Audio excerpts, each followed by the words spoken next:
श्री सीताराम शिखावस्थी के चैनल में आप सभी का स्वागत है। मैं हूं शिखावस्थी।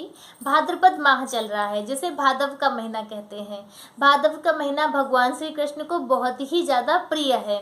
इस महीने की प्रत्येक तिथि अपना बहुत ही विशेष महत्व रखती है। इस महीने की हर एक तिथि में कोई न कोई पूजा पाठ व्रत या जयंती जरूर होती है। तो आज इस वीडियो में हम बात करेंगे भाद्रपद माह के शुक्ल पक्ष की पंचमी तिथि के विषय में, जिसे ऋषि पंचमी के नाम से जाना जाता है। जैसा कि नाम से ही प्रतीत होता है, ऋषि पंचमी का व्रत सप्त ऋषियों को समर्पित है। इस दिन सप्त ऋषियों की पूजा होती है और उनके लिए ही व्रत रखा जाता है। यह व्रत विशेषकर महिलाओं के लिए होता है कि जो महिलाओं से जाने अनजाने गलतियां हो जाती हैं तो उनसे मुक्ति दिलाता है यह ऋषि पंचमी का पर्व। पौराणिक मान्यताओं के अनुसार महिला जब रजो धर्म में होती है तो उसे कई कार्यों को करने का निषेध होता है, मनाही होती है। तो यदि जाने अनजाने उससे उन नियमों का उल्लंघन हो जाता है, वह उन नियमों का पालन नहीं कर पाती है, तो उससे महिला को दोष लगता है और उसी दोष से मुक्ति दिलाता है यह ऋषि पंचमी का पर्व। ऋषि पंचमी का पर्व प्रत्येक महिला को अपने जीवन काल में जरूर रहना चाहिए।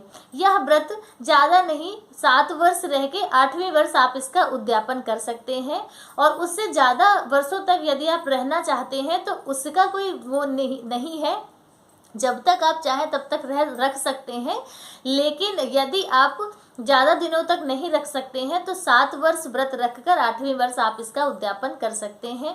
इसकी पूजा विधि भी बहुत ज़्यादा विस्तृत नहीं है, साधारण सरल तरीके से आप इसकी पूजा अर्चना भी कर सकते हैं।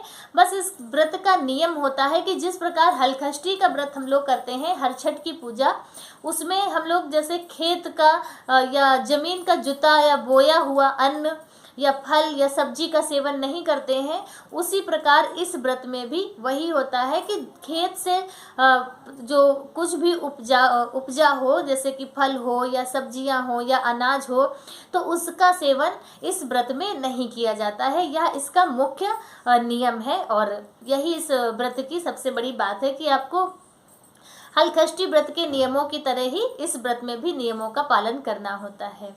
तो ऋषि पंचमी का पर्व वर्ष 2024 में किस दिन रखा जाएगा और उसका क्या शुभ मुहूर्त है वह भी जान लेते हैं। देखिए, ऋषि पंचमी का पर्व 8 सितंबर दिन रविवार को रखा जाएगा। पंचमी तिथि प्रारंभ होगी 7 सितंबर को सुबह शाम के समय 5:37 पर और फिर पंचमी तिथि समाप्त होगी 8 सितंबर को शाम 7:58 पर। तो इसलिए उदया तिथि का मान रखते हुए ऋषि पंचमी का पर्व 8 सितंबर दिन रविवार को रखा जाएगा। और इसकी पूजा का शुभ मुहूर्त क्या है वह भी जान लीजिए। ऋषि पंचमी पूजा का शुभ मुहूर्त दोपहर में 8 सितंबर को 11:03 से 1:34 का जो समय है वह पूजा का शुभ मुहूर्त बताया जा रहा है। इस समय पूजा करना ज़्यादा पुण्यमयी होगा। तो यह व्रत का शुभ मुहूर्त है। और ऋषि पंचमी की पूजा विधि क्या है, तो देखिए, उस जैसे कि सभी व्रतों के नियम होते हैं और एक दिन पहले से ही उन नियमों का पालन करना होता है, उसी तरह से ऋषि पंचमी के भी कुछ नियम होते हैं। जैसे कि उस दिन आपको बाल धुल के नहाने हैं, शैम्पू इत्यादि आप पहले से कर लें और उस दिन सिर्फ आपको पानी से ही धुलने होंगे बाल, और जिनमें से पंचगव्य लगाकर और फिर कहते हैं बाल धुलने का नियम है। लट जीरा जो होता है, हम लोग क्या लट जीरा कहते हैं और उसे वनस्पति के उसमें नाम से उसे अपमार्ग के नाम से जाना जाता है। उसी की डाल से ही दातून करनी होती है और स्नान करने में भी उसी की जड़ का प्रयोग किया जाता है। तो यह नियम है। और वैसे इस व्रत में भी बाहर स्नान करने का नियम है कि किसी जलाशय पर जाकर आप वहां पे स्नान करें, लेकिन ऐसा कुछ नहीं, अब आजकल ऐसा नहीं सभी लोग कर सकते हैं, तो आप घर पर ही स्नान कर सकते हैं। इसकी पूजा के लिए आपको बहुत ज़्यादा वस्तुओं की भी आवश्यकता नहीं होती है। बिल्कुल सरल विधि से आप इसकी पूजा अर्चना कर सकते हैं। एक चौकी लीजिए और उसके ऊपर सफ़ेद या पीले रंग का कपड़ा बिछा लीजिए और उसी चौकी के नीचे पहले आप चौक बना लीजिए और कलश की स्थापना कीजिए। हम लोग कोई भी पूजा अर्चना करते हैं तो उसमें कलश बहुत ही महत्वपूर्ण होता है, कलश जरूर रखना चाहिए। कलश की स्थापना कर लीजिए और कलश के लिए अष्टदल कमल बनाइए। एक शुद्ध लोटे में जल लीजिए, पहले गंगा जल डालिए, फिर जल डालिए और उसमें हल्दी की गांठ, सुपारी, कोई भी सिक्का और लौंग, इलायची, थोड़ी सी मिश्री या बतासे डालकर और बस आप उस कलश को बना लीजिए। कलश को बनाकर चौकी पे जो आप जहाँ पे आपने कपड़ा बिछाया है तो वहाँ पे आप सप्तऋषि की स्थापना कीजिए। अब सप्तऋषि की स्थापना आप किस प्रकार से करेंगे तो उसके कई तरीके हैं। या तो आप जैसे कि सप्तऋषि का चित्र आता है, फोटो भी मिल जाती हैं जैसे, तो वह भी रख कर आप पूजा कर सकते हैं।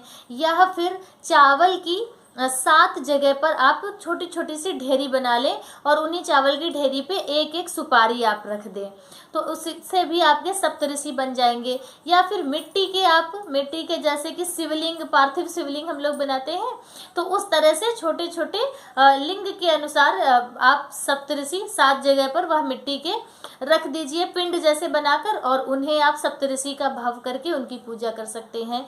तो जिसमें आपको सुविधा हो आप उस तरह से सप्तऋषि की स्थापना कर लीजिए।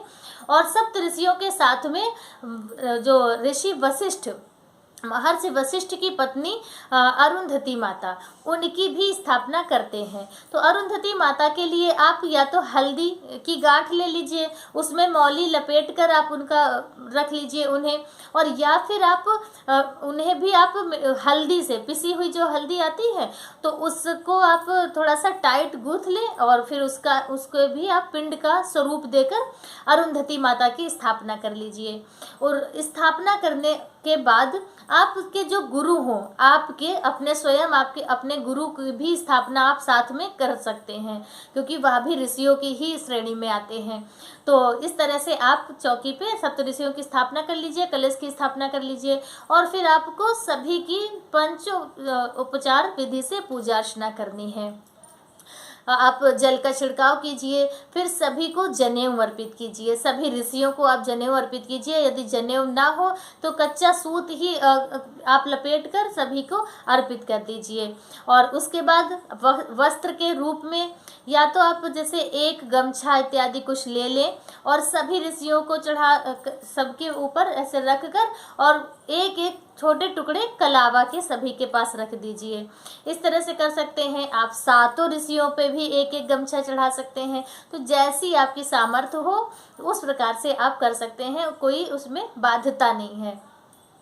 फिर सभी को पुष्प अर्पित कीजिए और सभी ऋषियों को पुष्प अर्पित कीजिए। और कुश घास जो आती है वह भी सभी ऋषियों पर जरूर चढ़ाई जाती है, तो वह चढ़ा दीजिए। फल फूल चढ़ा दीजिए और चंदन, अच्छा धूप, जैसे ऐसे सारी पूजा होती है उसी तरह से आपको पूजा करनी है। और अरुंधति माता की भी आपको विधिवत पूजा अर्चना करनी है। उन्हें आप जल का छिड़काव कीजिए, उन्हें सिंदूर से तिलक कीजिए और उन्हें श्रृंगार की सामग्री जरूर अर्पित कीजिए। अरुंधति माता को सभी 16 श्रृंगार आप अर्पित कीजिए। यदि 16 श्रृंगार नहीं है तो आप मेन चीज़ें जैसे महावर है, चूड़ी है, बिंदी, सिंदूर, तो इस तरह से मेन चीज़ें जो होती हैं वह आप माता को समर्पित कर दीजिए। हो सके तो साड़ी ब्लाउज चढ़ाइए, नहीं तो ब्लाउज पीस और एक कोई छोटा कपड़ा साथ में लगाकर आप माता को अर्पित कर दीजिए। तो इस तरह से अरुंधति माता की पूजा अर्चना कर लीजिए। सभी को धूप दीप दिखा दीजिए और धूप दीप दिखाने के बाद फिर सप्तऋषि व्रत की, जो ऋषि पंचमी व्रत की व्रत कथा है वह जरूर सुनिए। कथा बहुत ही प्रमुख होती है और बहुत ही आवश्यक होती है, तो कथा जरूर सुनिएगा। उसके बाद कथा सुनने के बाद फिर आरती कीजिए और हवन कीजिए। देखिए पूजा पाठ में हवन जरूर करना चाहिए, अगियारी थोड़ी सी जरूर कर दीजिए। और अगियारी करने के बाद फिर आप पूजा अर्चना कीजिए, क्षमा प्रार्थना कीजिए। क्षमा प्रार्थना करने के बाद फिर आप उसके बाद वो कर दीजिए, विसर्जन कर दीजिए। और फिर उसके बाद विसर्जन कर देते हैं।